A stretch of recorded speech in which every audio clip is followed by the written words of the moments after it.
दोस्तों, स्वागत है आपके अपने यूट्यूब चैनल एग्ज़ाम पीसीएस पे। दोस्तों, विश्व के प्रमुख पर्वत से संबंधित टॉप क्वेश्चन से दोस्तों, तो पर्वत से संबंधित जितने भी क्वेश्चन बनते हैं प्यारे साथियों, आपके एग्ज़ाम के पॉइंट ऑफ व्यू से ये सभी तरह के क्वेश्चंस इस वीडियो में हैं। तो आप इस वीडियो को अंत तक जरूर देखिएगा।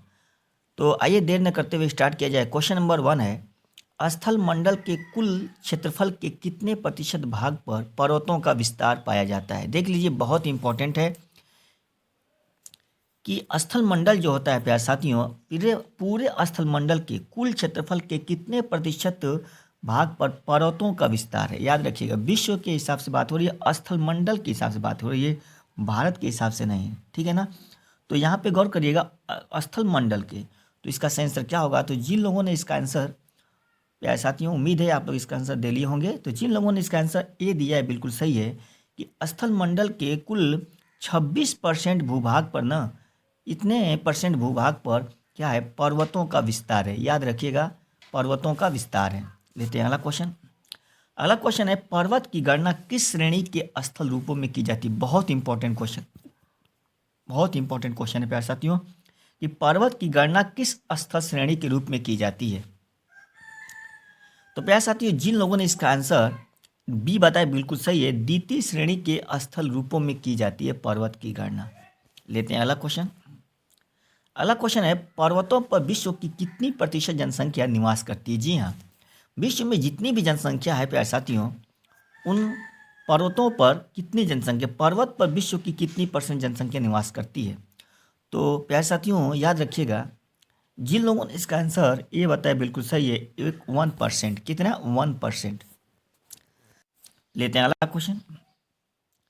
अगला क्वेश्चन है, पर्वत की उत्पत्ति से संबंधित रेडियो सक्रियता सिद्धांत का प्रतिपादन किसने किया था। याद रखिएगा, बहुत इंपॉर्टेंट क्वेश्चन है प्यारे साथियों। इस वीडियो में पर्वत से संबंधित सभी इंपॉर्टेंट क्वेश्चन है।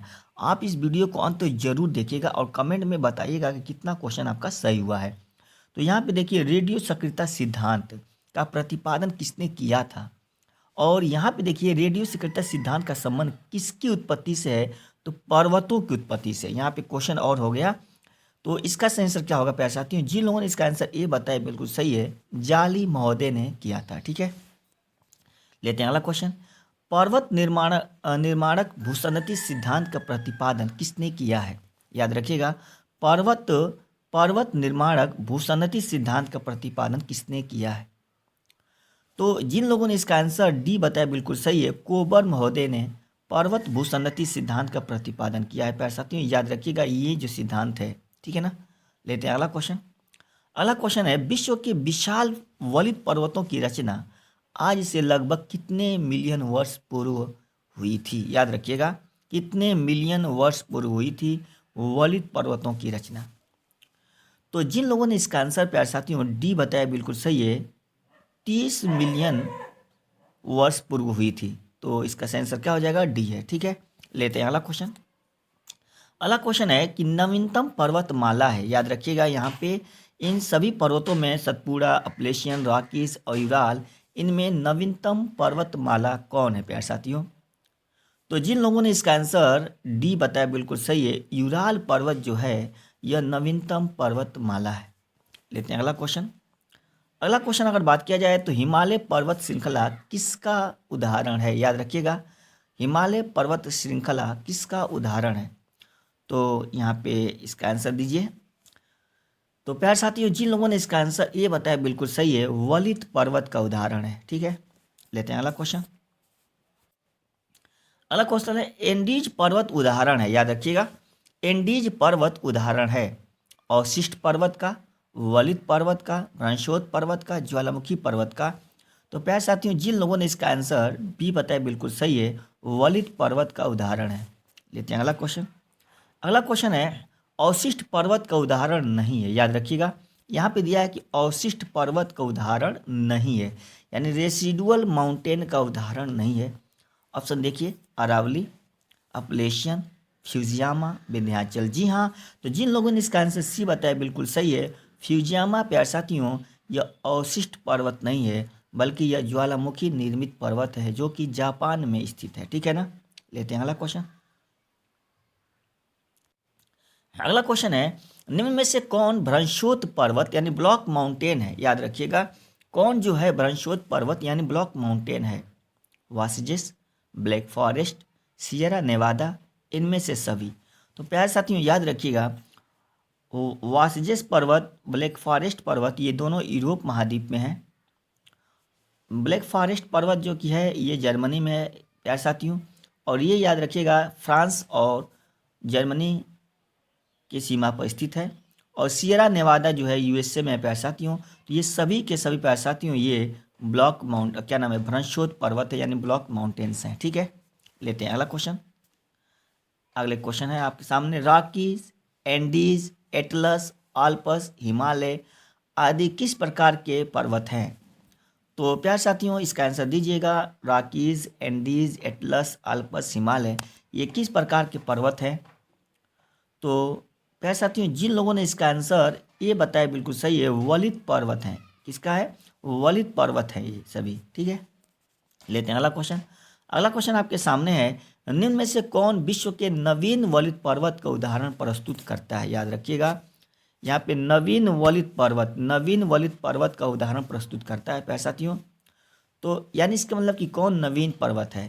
तो जिन लोगों ने इसका आंसर, यहाँ पे गौर करिएगा, निम्न में से कौन विश्व के नवीन, यहाँ पे ऑप्शन देखिएगा, विश्व के नवीन वलित पर्वत का उदाहरण है तो अपलेशियन, अरावली, अल्पस, यूराल। तो इसमें अगर देखा जाए प्यारे साथियों, तो इस ऑप्शन के अकॉर्डिंग देखा जाए तो इसका सही आंसर क्या हो जाएगा? तो प्यारे साथियों इसका सही आंसर हो जाएगा सी, आल्पस पर्वत। ठीक है ना, अगर आल्पस पर्वत नहीं रहता तो इसका सही आंसर क्या होता? तो यूराल होता है। ठीक है ना, तो याद रखिएगा इसमें सही आंसर क्या होगा? तो आल्पस पर्वत। ठीक है, लेते हैं अगला क्वेश्चन। अगला क्वेश्चन है कि निम्न में से कौन एक वलित पर्वत है? कौन एक वलित पर्वत है प्यारे साथियों? निम्न में से कौन एक वलित पर्वत है? सह्याद्री, सतपुड़ा, नीलगिरी, हिमालय। तो यहाँ पे वलित पर्वत की बात हो रही है। तो जिन लोगों ने इसका आंसर डी बताया बिल्कुल सही है, हिमालय एक वलित पर्वत है प्यारे साथियों। लेते हैं अगला क्वेश्चन। अगला क्वेश्चन आपके सामने है, यहाँ पे मैच करना है, सुमिलित कीजिए। सूची 1 को सूची 2 से सुमिलित करना है। सूची 1 में दिया है अवशिष्ट पर्वत, ए में अवशिष्ट, बी में ज्वालामुखी, सी में खंड पर्वत और डी में वलित पर्वत। यहाँ पे गौर करिएगा, सूची 2 में मोनालोवा, नीलगिरी, ब्लैक फॉरेस्ट, हिमालय। तो अगर हम यहाँ पे ए का बात एक देखें अवशिष्ट पर्वत, तो अवशिष्ट पर्वत कौन है इसमें? तो प्यारे साथियों अवशिष्ट पर्वत की बात हो रही है। अगर हम ज्वालामुखी पर्वत की बात करें तो ज्वालामुखी पर्वत कौन है? तो यहाँ पे तो गौर करिएगा, मोनालोवा ज्वालामुखी पर्वत है। तो बी का एक हो गया। तो बी का एक किस में है प्यारे साथियों? तो बस एक ही में है। यहाँ पे देखिएगा डी सही है, यहीं से मिल गया आपका कि ज्वालामुखी पर्वत कौन है। तो मोनालोवा जो है यह हवाई द्वीप यूएसए में यह एक पर्वत है, ज्वालामुखी पर्वत, जो कि ये ज्वालामुखी पर्वत है। तो बी का 1 इसी में केवल दिया, बाकी और किसी में बी का 1 नहीं दिया है। आगे अगर देखें तो यहाँ पे गौर करिएगा, और ए का क्या हो गया? तो ए का 2 हो गया। तो अवशिष्ट पर्वत कौन है? नीलगिरी पर्वत अवशिष्ट पर्वत है। सी का 3 है। तो खंड पर्वत कौन है? तो ब्लैक फॉरेस्ट है। और वलित पर्वत कौन है? हिमालय है। लेते हैं अगला क्वेश्चन। अगला क्वेश्चन है, हिमालय की उत्पत्ति किस भूसन्नति से हुई है? याद रखिएगा। तो प्यारे साथियों हिमालय की उत्पत्ति किस भूसन्नति से हुई है? तो जिन लोगों ने इसका आंसर ए बताया बिल्कुल सही है, 33 भूसन्नति से उसकी उत्पत्ति हुई है। लेते हैं अगला क्वेश्चन। अगला क्वेश्चन है, दक्षिण आल्पस पर्वत श्रेणी कहाँ स्थित है? याद रखिएगा, बहुत इंपॉर्टेंट है, कंफ्यूज ना रहिएगा। दक्षिण आल्पस पर्वत श्रेणी कहाँ स्थित है? तो जिन लोगों ने इसका आंसर बी बताया बिल्कुल सही है, न्यूजीलैंड में स्थित है। लेते हैं अगला क्वेश्चन। अगला क्वेश्चन है, कौन सा पर्वत महाद्वीपीय जल विभाजक के रूप में जाना जाता है? याद रखिएगा, महाद्वीपीय जल विभाजक के रूप में कौन सा पर्वत जाना जाता है? तो जिन लोगों ने इसका आंसर सी बताया है बिल्कुल सही है, महाद्वीपीय जल विभाजक के रूप में रॉकीज पर्वत को जाना जाता है। ठीक है, लेते हैं अगला क्वेश्चन। अगला क्वेश्चन है कि विश्व में सबसे लंबी पर्वत श्रेणी कौन सी है? याद रखिएगा, विश्व में सबसे लंबी पूछा है प्यारे साथियों, तो लंबी पर्वत श्रेणी कौन सी है? तो जिन लोगों ने इसका आंसर सी बताया बिल्कुल सही है, एंडीज पर्वत जो है विश्व की सबसे लंबी पर्वत श्रेणी है, जो कि दक्षिणी अमेरिका महाद्वीप के ये पश्चिमी तट पर स्थित है। दक्षिणी अमेरिका महाद्वीप के पश्चिमी तट पर उत्तर से दक्षिण में फैला हुआ है। लेते हैं अगला क्वेश्चन। अगला क्वेश्चन है, ब्लैक हिल, ब्लू हिल तथा ग्रीन हिल नामक पहाड़ियाँ किस देश में स्थित है? तो प्यारे साथियों जिन लोगों ने इसका आंसर दीजिए, जिन लोगों ने इसका आंसर सी बताए बिल्कुल सही है, संयुक्त राज्य अमेरिका में। लेते हैं अगला क्वेश्चन। अगला क्वेश्चन है पॉइंट पेड्रो अथवा पिड्रूटागाला निम्न में से किस देश का सर्वोच्च पर्वत शिखर है? बहुत ही इंपॉर्टेंट है। तो पॉइंट पेड्रो पिड्रूटागाला किस देश का सर्वोच्च पर्वत शिखर है प्यारे साथियों? तो जिन लोगों ने इसका आंसर सी बताया बिल्कुल सही है, श्रीलंका का। क्या? श्रीलंका का। श्रीलंका, यहाँ पे गौर करिएगा, श्रीलंका का सर्वोच्च पर्वत शिखर है। लेते हैं अगला क्वेश्चन। अगला क्वेश्चन आपके सामने, एंडीज पर्वतमाला की सर्वोच्च चोटी है। तो प्यारे साथी, एंडीज पर्वतमाला की सर्वोच्च चोटी कौन है? इसका आंसर दीजिए। तो जिन लोगों ने इसका आंसर ए बताया बिल्कुल सही है, एकांगुआ। लेते हैं अगला क्वेश्चन। अगला क्वेश्चन है अफ्रीका का सर्वोच्च पर्वत शिखर माउंट किलिमंजारो अवस्थित है। याद रखिएगा, यहाँ पे आपके सामने अफ्रीका का सर्वोच्च पर्वत शिखर माउंट किलिमंजारो अवस्थित है। तो जिन लोगों ने इसका आंसर, किलिमंजारो की बात हो रही है, तो जिन लोगों ने इसका आंसर सी बताया बिल्कुल सही है, तंजानिया में स्थित है। लेते हैं अगला क्वेश्चन। उत्तर अमेरिका की सर्वोच्च पर्वत चोटी है। याद रखिएगा, उत्तर अमेरिका की सर्वोच्च पर्वत चोटी है। तो प्यारे साथियों, उत्तर अमेरिका की सर्वोच्च पर्वत चोटी कौन है? तो जिन लोगों ने इसका आंसर, यहाँ पे गौर करिएगा, उत्तर अमेरिका की है, तो जिन लोगों ने इसका आंसर डी बताया बिल्कुल सही है, माउंट मैकिनले जो है प्यारे साथियों, उत्तर अमेरिका महाद्वीप की सबसे ऊंची चोटी है। लेते हैं अगला क्वेश्चन। अगला क्वेश्चन है सूची 1 को सूची 2 से सम्मिलित कीजिए। यहाँ पे गौर करिए, यह अभी क्या करना है? सम्मिलित करना है। सूची 1 में देखिए पर्वत है और सूची 2 में ये किस प्रकार के पर्वत है वो दिया है। तो अरावली अगर बात की जाए तो अरावली एक अवशिष्ट पर्वत है, तो ए का 2 हो जाएगा। तो ए का 2 किस में मिल रहा है प्यारे साथियों? तो देखिए केवल एक ही ऑप्शन में है, ऑप्शन बी सही है, ठीक है ना। और हम देखें अगर ब्लैक फॉरेस्ट, तो ये ब्लैक फॉरेस्ट किस प्रकार का पर्वत है? तो ब्लैक फॉरेस्ट प्यारे साथियों ये ब्लॉक पर्वत है, तो बी का 4 हो गया। तो देखिए बी का 4 भी दिया है, ठीक है ना, बी का 4 भी दिया है, ए का 2 है, सी का 1। देखिए यहाँ पे माउंट कोटोपैक्सी किस प्रकार का है? तो ज्वालामुखी है, तो सी का 1 दिया है, ठीक है ना। तो इस तरह इसका सुमेलित हुआ, ठीक है ना। लेते हैं अगला क्वेश्चन। अगला क्वेश्चन इसको भी सुमेलित करना है प्यारे साथियों। तो यहाँ पे देखिए देश दिया है और देश से संबंधित पर्वत दिए हैं। अर्जेंटीना में कौन सा पर्वत है प्यारे साथियों? याद रखिएगा। तो यहाँ पे गौर करिएगा, सर्वोच्च शिखर की बात हो रही है। तो प्यारे साथियों एकांगुआ कहाँ है? अर्जेंटीना में। तो ए का ये 2 सही है, ए का 2 किस में है? तो यहाँ भी देखिए मिल गया प्यारे साथियों, ऑप्शन ए का ही में दिया है। प्यारे साथियों यहाँ पे देखिएगा, तो अर्जेंटीना ए का 2, केवल ऑप्शन ए का ही में दिया है, बी। आगे देखा जाए इक्वाडोर कहाँ है? तो ये इक्वाडोर में कौन सा है? तो कोटोपैक्सी है प्यारे साथियों, माउंट इक्वाडोर में। तो यहाँ पे कौन है? चिम्बोरोजो भी कहाँ पे है? इक्वाडोर में है, ठीक है ना। तो बी का 4 हुआ, तो बी का 4 हुआ, ठीक है ना। और देखा जाए संयुक्त राज्य अमेरिका, तो यहाँ पे देखिएगा तंजानिया में कौन है? तो किलिमंजारो है। तंजानिया में कौन है? तो किलिमंजारो है। तो सी का क्या हो गया? 1 हो गया। तो ऑप्शन बी सही है, ठीक है ना। लेते हैं अगला क्वेश्चन। अगला क्वेश्चन आपके सामने है, फ्रांस तथा स्पेन के बीच सीमा बनाने वाला पर्वत कौन है? तो जिन लोगों ने इसका आंसर प्यारे साथियों डी बताया बिल्कुल सही है, पेरिनीज पर्वत, ठीक है। लेते हैं अगला क्वेश्चन। अगला क्वेश्चन आपके सामने, यूरोप में आल्प्स, उत्तरी अमेरिका में रॉकीज तथा दक्षिण अमेरिका में डीज किसका उदाहरण है? तो इसका आंसर दीजिए। जिन लोगों ने इसका आंसर ए बताया बिल्कुल सही है, वलित पर्वत का उदाहरण है। लेते हैं अगला क्वेश्चन। अगला क्वेश्चन है, माउंट एवरेस्ट देश में है। माउंट एवरेस्ट देश में प्यारे साथियों, तो याद रखिएगा माउंट एवरेस्ट जो है यह नेपाल में, किस देश में प्यारे साथियों? तो नेपाल में, ठीक है। लेते हैं अगला क्वेश्चन। अगला क्वेश्चन आपके सामने है, निम्न में से कौन सी पर्वत श्रृंखला विश्व में सबसे बड़ी है? याद रखिएगा, निम्न में से कौन सी पर्वत श्रृंखला विश्व में सबसे बड़ी है? कौन सी पर्वत श्रृंखला विश्व में सबसे बड़ी है? तो यहाँ पे बड़ी का मतलब लंबाई से प्यारे साथियों, तो जिन लोगों ने इसका आंसर बी बताया बिल्कुल सही है, एंडीज पर्वत, ठीक है। लेते हैं अगला क्वेश्चन। अगला क्वेश्चन आपके सामने है, स्थल मंडल के कुल क्षेत्रफल के कितने प्रतिशत भाग पर पठार का विस्तार है? याद रखिएगा, बहुत इंपॉर्टेंट क्वेश्चन ये भी है कि स्थल मंडल के कुल कितने प्रतिशत भूभाग पर पठार का विस्तार है प्यारे साथियों? तो जिन लोगों ने इसका आंसर प्यारे साथियों सी बताया बिल्कुल सही है, 33% भूभाग पर पठार का विस्तार है। लेते हैं अगला क्वेश्चन। अगला क्वेश्चन है, पठारी क्षेत्रों में विश्व की कितनी प्रतिशत जनसंख्या निवास करती है? तो प्यारे साथियों पठारी क्षेत्रों में विश्व की कुल कितनी % जनसंख्या निवास करती है? तो जिन लोगों ने इसका आंसर बी बताया बिल्कुल सही है, 9%। लेते हैं अगला क्वेश्चन।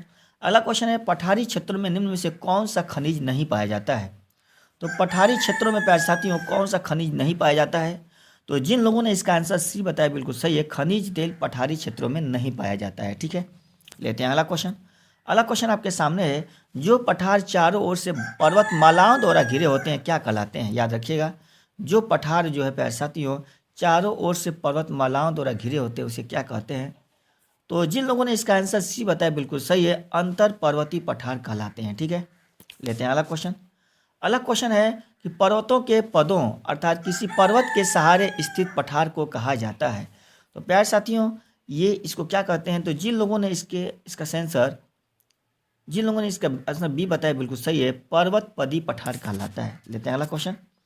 अगला क्वेश्चन है, निम्नलिखित में से किस पठार को अंतर पर्वतीय पठार की श्रेणी में नहीं रखा जाता है। तो प्यारे साथियों इसमें कौन सा क्वेश्चन सही है। तो ऑप्शन सही है प्यारे साथियों, तो गौर करिएगा, अंतर पर्वतीय पठार में कौन नहीं रखा गया है। तो जिन लोगों ने इसका आंसर डी बताया बिल्कुल सही है, छोटा नागपुर का पठार। लेते हैं अगला क्वेश्चन। अगला क्वेश्चन है, अंतर पर्वतीय पठार का उदाहरण नहीं है। यहाँ पे देखिएगा, अंतर पर्वतीय पठार का उदाहरण नहीं है प्यारे साथियों। तो यहाँ पे ध्यान दीजिएगा, तिब्बत का पठार, कोलंबिया का पठार, पेंटागोनिया का पठार, बोलिविया का पठार। तो प्यारे साथियों इसका सही आंसर क्या हो जाएगा। तो जिन लोगों ने इसका आंसर अंतर पर्वतीय पठार है, तो जिन लोगों ने इसका आंसर सी बताया बिल्कुल सही है, पेंटागोनिया का पठार। ठीक है, लेते हैं अगला क्वेश्चन। अगला क्वेश्चन है, तिब्बत में कौन एक पर्वतपदी पठार है। तो यहाँ पे गौर करिएगा, निम्नलिखित में से कौन एक पर्वतपदी पठार है। तो तिब्बत का पठार, पेंटागोनिया का पठार, ब्राज़ील का पठार, बोलिविया का पठार। तो प्यारे साथियों यहाँ पे पर्वतपदी पठार पूछा है। तो जिन लोगों ने इसका आंसर बी बताया बिल्कुल सही है, पेंटागोनिया का पठार, जो कि एंडीज पर्वत का पर्वतपदी पठार है। ठीक है, लेते हैं अगला क्वेश्चन। अगला क्वेश्चन देखा जाए, मेसेटा का पठार निम्नलिखित में से किस देश में स्थित है। प्यारे साथियों मेसेटा का पठार किस देश में स्थित है। तो प्यारे साथियों जिन लोगों ने इसका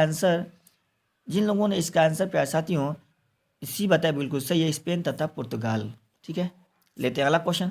अगला क्वेश्चन है, टेलीग्राफिक पठार निम्नलिखित में से कहाँ स्थित है। याद रखिएगा, टेलीग्राफिक पठार निम्नलिखित में से कहाँ स्थित है प्यारे साथियों। तो टेलीग्राफिक पठार जिन लोगों ने इसका आंसर प्यारे साथियों सी बताया बिल्कुल सही है, उत्तरी अटलांटिक महासागर में स्थित है। ठीक है, लेते हैं अगला क्वेश्चन। अगला क्वेश्चन आपके सामने है कि विश्व का सर्वाधिक ऊंचा पठार निम्नलिखित में से कौन सा है। तो जिन लोगों ने इसका आंसर प्यारे साथियों सी बताया बिल्कुल सही है, तिब्बत का पठार। ठीक है, लेते हैं अगला क्वेश्चन। अगला दोस्तों, विश्व का सर्वाधिक ऊंचा पठार निम्नलिखित में से कौन सा है। तो आपके सामने ऑप्शन है, देखिएगा, बोलिविया का पठार, कोलंबिया का पठार, तिब्बत का पठार, कोलोराडो का पठार। तो प्यारे साथियों जिन लोगों ने इसका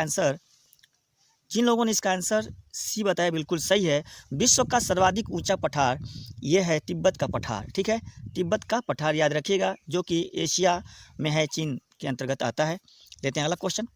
अगला क्वेश्चन है, पोटवार पठार निम्नलिखित में से किस देश में स्थित है। बहुत इंपॉर्टेंट क्वेश्चन है प्यारे साथियों, आप इस क्वेश्चन को देखिएगा। पोटवार पठार निम्नलिखित में से किस देश में स्थित है। वियतनाम में, म्यांमार, भूटान, पाकिस्तान। तो प्यारे साथियों जिन लोगों ने इसका आंसर डी बताया बिल्कुल सही है, पाकिस्तान में स्थित है। लेते हैं अगला क्वेश्चन।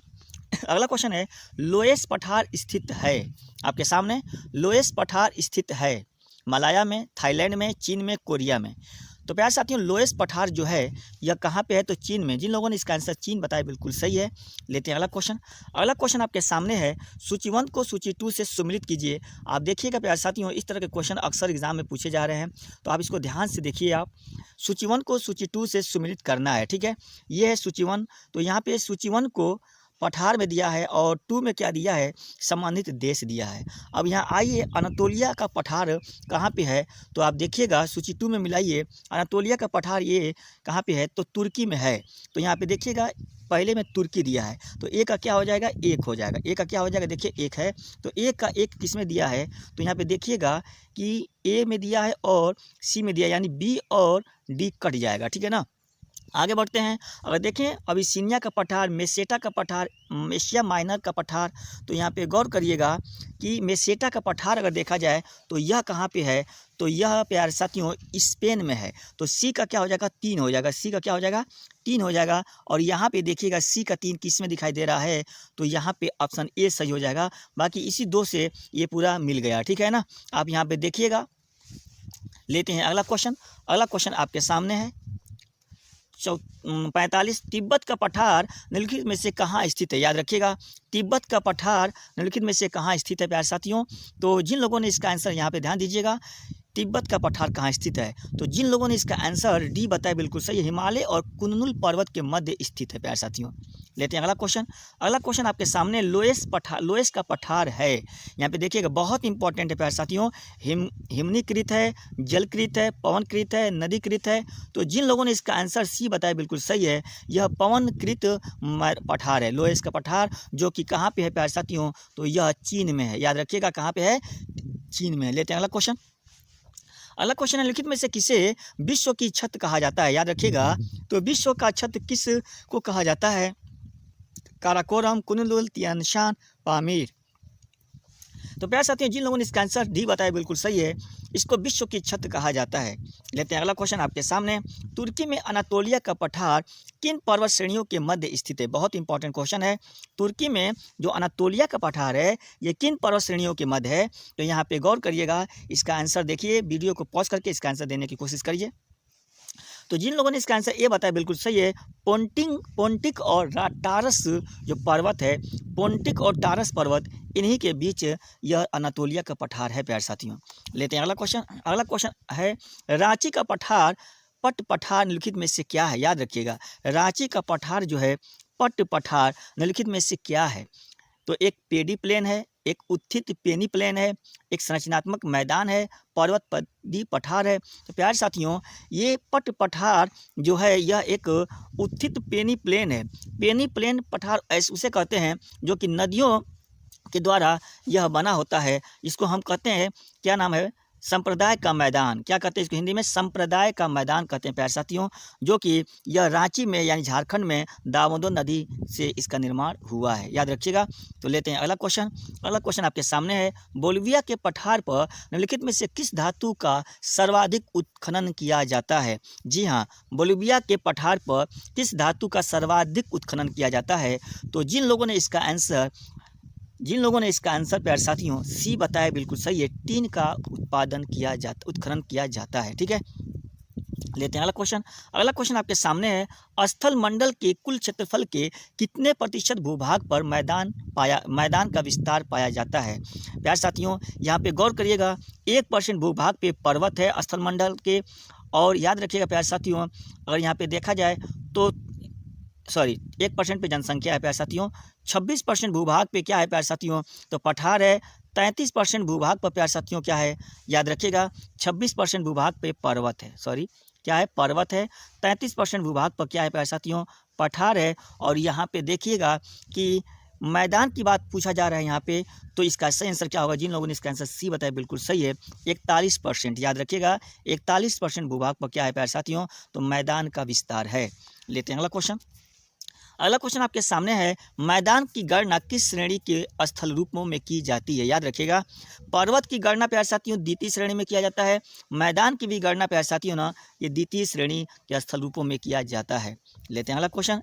अगला क्वेश्चन है, विश्व में उत्पन्न होने वाली फसलों तथा खाद्य वस्तुओं का लगभग कितना प्रतिशत भाग मैदानों में उपजाया जाता है। याद रखिएगा कि जितने भी फसलों जो खाद्य वस्तुओं का लगभग कितना प्रतिशत मैदानों में उपजाया जाता है। तो जिन लोगों ने इसका आंसर सी बताया बिल्कुल सही है, 85% मैदानों में उपजाया जाता है। लेते हैं अगला क्वेश्चन। आप कमेंट में जरूर बताइएगा प्यारे साथियों कि क्वेश्चन कैसे रहा। पर्वत से संबंधित और पठार से संबंधित बहुत इंपॉर्टेंट क्वेश्चन हैं ये। आप इस वीडियो को अंत तक जरूर देखिएगा। अगर वीडियो पसंद आया हो तो इसे लाइक और शेयर जरूर कीजिएगा। चैप्टर वाइज प्रश्नों का यह श्रृंखला चल रहा है प्यारे साथियों। तो लेते हैं ये क्वेश्चन क्वेश्चन नंबर 54 है, विश्व की कुल जनसंख्या का कितना प्रतिशत हिस्सा मैदानों में, याद रखिएगा कितना प्रतिशत हिस्सा जो है प्यारे साथियों मैदानों में निवास करता है या निवास करता है। यहाँ पे जनसंख्या की बात हो रही है, याद रखिएगा। तो 1% जनसंख्या पर्वतों पर निवास करती है, 9% जनसंख्या पठारी एरिया में, तो कितना बचा 90% ये है जो प्यारे साथियों जब मैदान में निवास करते हैं। तो ऑप्शन डी सही हो जाएगा, याद रखिएगा बहुत इंपॉर्टेंट ये है प्यारे साथियों पॉइंट, ठीक है ना। लेते हैं अगला क्वेश्चन। अगला क्वेश्चन आपके सामने है, निम्नलिखित में से किस स्थल रूप को सभ्यता का पालना कहा जाता है, याद रखिएगा सभ्यता का पालना किस स्थल रूप को कहा जाता है प्यारे साथियों। तो जिन लोगों ने इसका आंसर डी बताया बिल्कुल सही है, मैदान को ना सभ्यता का पालना कहा जाता है। लेते हैं अगला क्वेश्चन आपके सामने, उत्तरी पश्चिमी चीन का लोएस्ट मैदान किस प्रकार में जमाव से बना है। लोएस्ट का जो मैदान है प्यारे साथियों ना, जो किस प्रकार के जमाव से बना है, तो इसका आंसर दीजिए। उम्मीद है इसका आंसर आप लोग दे लिए होंगे। तो इसका आंसर क्या होगा, जिन लोगों ने इसका आंसर बी बताया है, रेत व धूलकणों के जमाव से इस लोएस्ट के मैदान का निर्माण हुआ है प्यारे साथियों। लेते हैं अगला क्वेश्चन, पवन अपर्दित मैदान में, बहुत इंपॉर्टेंट क्वेश्चन है, आप क्वेश्चन को देखिए ध्यान से, बहुत इंपॉर्टेंट क्वेश्चन है प्यारे साथियों। पवन अपर्दित मैदान में यत्र तत्र पाए जाने वाले जो प्रतिरोधी चट्टानों के अवशेष टीलों को क्या कहा जाता है प्यारे साथियों। यहाँ पे गौर करिएगा, पवन अपर्दित मैदान की बात हो रही है, ठीक है ना। तो जिन लोगों ने इसका आंसर बी बताया बिल्कुल सही है, इनसेल वर्ग कहा जाता है, रट लीजिएगा बहुत इंपॉर्टेंट क्वेश्चन है। लेते हैं अगला क्वेश्चन। अगला क्वेश्चन है, कास्ट मैदानों में यत्र तत्र स्थित अवशिष्ट टीलों को क्या कहा जाता है। यहाँ पे देखिएगा वहाँ पवन था, यहाँ पे कास्ट मैदानों में यत्र तत्र अवशिष्ट टीलों को क्या कहा जाता है प्यारे साथियों। तो जिन लोगों ने इसका आंसर सी बताया बिल्कुल सही है, ह्यूमस कहा जाता है, याद रखिएगा बहुत इंपॉर्टेंट है। अगला क्वेश्चन लिखिएगा, अगला क्वेश्चन देखिएगा प्यारे साथियों, नदी अपर्दित मैदान अथवा संप्रदाय मैदान, याद रखिएगा अभी ये पॉइंट आया था कि संप्रदाय मैदान यानी पेनी प्लेन में यत्र तत्र पाए जाने वाले प्रतिरोधी चट्टानों के अवशेष को कहा जाता है। तो जिन लोगों ने इसका आंसर ये बताया बिल्कुल सही है, मोनेडनाक कहा जाता है। तो याद रखिएगा ये तीनों बहुत इंपॉर्टेंट है। ये आपका नदी अपर्दित मैदान है, ये हिंसेलबर्ग पवन से रिलेटेड है, और ह्यूमस क्या है प्यारे साथियों, ये ह्यूमस को देखिएगा प्यारे साथियों, ये अभी क्वेश्चन यहाँ पे देख लीजिए, ये ह्यूमस वाला है, कास्ट मैदानों में यत्र तत्र स्थित है, तो ये ह्यूमस वाला प्यारे साथियों, ये तीनों पॉइंट बहुत ही इंपॉर्टेंट है। अगला पॉइंट देखिएगा, पेनी प्लेन यानी संप्रदाय का मैदान का निर्माण किस के द्वारा किया जाता है। संप्रदाय के मैदान का निर्माण, तो संप्रदाय मैदान का निर्माण किस क्रिया द्वारा होता है प्यारे साथियों। तो याद रखिएगा संप्रदाय मैदान का निर्माण जो है ना, यह किस क्रिया द्वारा होता है, तो नदी के क्रिया द्वारा होता है, याद रखिएगा इसका संबंध नदी से, याद रखिएगा बहुत इंपॉर्टेंट है, ठीक है ना। लेते हैं अगला क्वेश्चन। अगला क्वेश्चन आपके सामने है, पेडी प्लेन, यहाँ पे देखिएगा पेनी प्लेन नहीं है प्यारे साथियों, ये पेडी लिखा है। तो पेडी प्लेन मैदान का निर्माण किस क्रिया द्वारा होता है, याद रखिएगा। तो पेनी प्लेन मैदान का निर्माण तो नदी क्रिया द्वारा होता है, लेकिन यहाँ पे दिया है पेडी प्लेन मैदान का निर्माण किस क्रिया द्वारा होता है प्यारे साथियों। तो जिन लोगों ने इसका आंसर ये बताया है, ये बताया है, ये है कि ऑप्शन ए है हिम, पेडी प्लेन मैदान का निर्माण प्यारे साथियों हिम क्रिया द्वारा होता है, याद रखिएगा। लेते हैं अगला क्वेश्चन आपके सामने है, निम्नलिखित में से किस देश में लोएस के मैदान नहीं पाए जाते हैं। बहुत इंपॉर्टेंट है प्यारे साथियों कि लोएस के मैदान नहीं पाए जाते हैं। न्यूजीलैंड में, यूक्रेन में, अर्जेंटीना में, कंबोडिया में। तो प्यारे साथियों जिन लोगों ने इसका आंसर डी बताया बिल्कुल सही है, कंबोडिया में लोएस के मैदान नहीं पाए जाते हैं। हालांकि लोएस का मैदान आप चीन में सुने होंगे, तो इस तरह के मैदान न्यूजीलैंड में भी है, तो न्यूजीलैंड के मैदान को भी लोएस का मैदान कहा जाता है, यूक्रेन में भी है और अर्जेंटीना में भी है। और याद रखिएगा ये तीनों एरिया शीतोष्ण कटिबंध में जाता है प्यारे साथियों, जबकि कंबोडिया जो है अगर देखा जाए तो ये उष्ण कटिबंधीय एरिया में आता है, ठीक है। लेते हैं अगला क्वेश्चन। अगला क्वेश्चन है, निम्नलिखित पर्वतों में से कौन सा जर्मनी में अवस्थित है। याद रखिएगा कि जर्मनी में कौन सा पर्वत अवस्थित है प्यारे साथियों। तो ऑप्शन देखिएगा, ब्लैक फॉरेस्ट, एटलस, पिरेनीज और एपिनाइन्स। तो जिन लोगों ने इसका आंसर ये बताया बिल्कुल सही है, ब्लैक फॉरेस्ट पर्वत जो है जर्मनी में पाया जाता है। लेते हैं अगला क्वेश्चन। प्यारे साथियों इस वीडियो में केवल 70 क्वेश्चन है, और ये 70 क्वेश्चन जो है प्यारे साथियों बहुत इंपॉर्टेंट है, पर्वत और पठार से संबंधित ये टॉप 70 क्वेश्चन है प्यारे साथियों। आप इन सभी क्वेश्चन को एक नज़र जरूर देख लीजिएगा, वीडियो 1 से 2 मरतबा देख लेंगे तो ये ऑटोमेटिक ये याद हो जाएंगे। पेनाइन यूरोप, ये देखिएगा पेनाइन यूरोप, अपलेशियन अमेरिका और अरावली भारत। याद रखिएगा पेनाइन किस महाद्वीप में है, तो यूरोप में पर्वत है ये, अपलेशियन पर्वत उत्तरी अमेरिका में है और अरावली पर्वत भारत में प्यारे साथियों। ये किसका उदाहरण है, तो जिन लोगों ने इसका आंसर प्यारे साथियों यहाँ पे गौर करिएगा, ये है बी ऑप्शन सही होगा। पुरानी पर्वत श्रृंखला है यानी अवशिष्ट पर्वत के ये उदाहरण है, याद रखिएगा प्यारे साथियों। लेते हैं अगला क्वेश्चन आपके सामने है, निम्नलिखित में से कौन राइन नदी के किनारे अवस्थित है? याद रखिएगा, राइन नदी के किनारे कौन अवस्थित है प्यारे साथियों? तो याद रखिएगा सही आंसर क्या होगा? डी, ब्लैक फॉरेस्ट पर्वत। प्यारे साथियों अगला क्वेश्चन लेते हैं कि पर्वत के उन प्राकृतिक अंतरालों को क्या कहा जाता है जो मार्ग बन जाते हैं? यानी याद रखिएगा कि पर्वतों के प्राकृतिक अंतरालों को, यानी पर्वत के बीच जो प्राकृतिक अंतराल होते हैं उनको क्या कहा जाता है जो मार्ग बन जाते हैं? तो जिन लोगों ने इसका आंसर डी बताया बिल्कुल सही है, दर्रा कहलाता है। लेते हैं अगला क्वेश्चन, कौन सा सबसे ऊंचा पर्वत है प्यारे साथियों? तो बहुत इंपॉर्टेंट क्वेश्चन है और आसान क्वेश्चन है, ऑप्शन ए सही है, माउंट एवरेस्ट। लेते हैं अगला क्वेश्चन, निम्नलिखित में से कौन एक पर्वत पदी पठार है? तो याद रखिएगा पर्वत पदी पठार कौन है प्यारे साथियों? तो जिन लोगों ने इसका आंसर बी बताया बिल्कुल सही है, पेंटागोनिया का पठार जो कि अर्जेंटीना में है, यह पर्वत पदी पठार है। लेते हैं अगला क्वेश्चन, और मेसेटा का पठार निम्नलिखित में से किस देश में स्थित है प्यारे साथियों? तो मेसेटा का पठार जो है स्पेन और पुर्तगाल में स्थित है। और इस सीरीज का ये लास्ट क्वेश्चन है प्यारे साथियों, टेलीग्राफिक पठार निम्नलिखित में से कहाँ स्थित है प्यारे साथियों? तो टेलीग्राफिक पठार जो है प्यारे साथियों ये कहाँ है? तो यह उत्तरी अटलांटिक महासागर में है, याद रखिएगा। तो ये रहा टॉप 70 क्वेश्चन प्यारे साथियों। आप जरूर बताइएगा कमेंट में कि क्वेश्चन कैसा रहा। मिलते हैं अगले वीडियो में, थैंक्स फॉर वॉचिंग।